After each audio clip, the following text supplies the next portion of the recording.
ఇప్పుడు కేవలం 7,999 up to 10 kgs వరకు బరువు తగ్గి అధిక బరువు నుంచి వచ్చే ప్రధాన సమస్యలను దూరం చేసుకోండి. మెడికల్ కాలేజీల ప్రైవేటీకరణ ఆలోచనను కూటమి సర్కారు విరమించుకోవాలన్నారు మాజీ మంత్రి కొడాలి నాని. పేద విద్యార్థులకు వైద్య విద్య అందించాలనే మంచి సంకల్పంతో మాజీ సీఎం వైఎస్ జగన్ ఆ కళాశాలల్ని ప్రారంభించారని, వాటిని పేదలకే అందేటట్లు చేయాలన్నారు. ఆ కాలేజీల నిర్వహణ బాధ్యతను ప్రభుత్వమే తీసుకోవాలన్నారు కొడాలి నాని.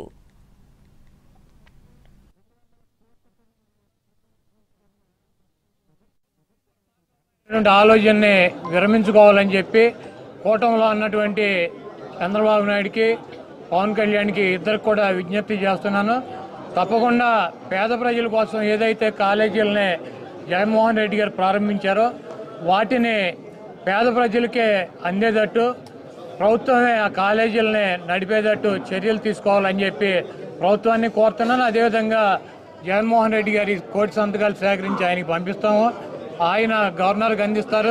పైన ఉన్నటువంటి కేంద్ర ప్రభుత్వం కూడా ఈ ప్రభుత్వానికి మద్దతు ఇస్తుంది కాబట్టి వాళ్ళు కూడా జోక్యం చేసుకుని ఈ కార్యక్రమాన్ని ఇక్కడతో ఫుల్ స్టాప్ పెట్టాలని చెప్పి నేను కోరుకుంటున్నాను.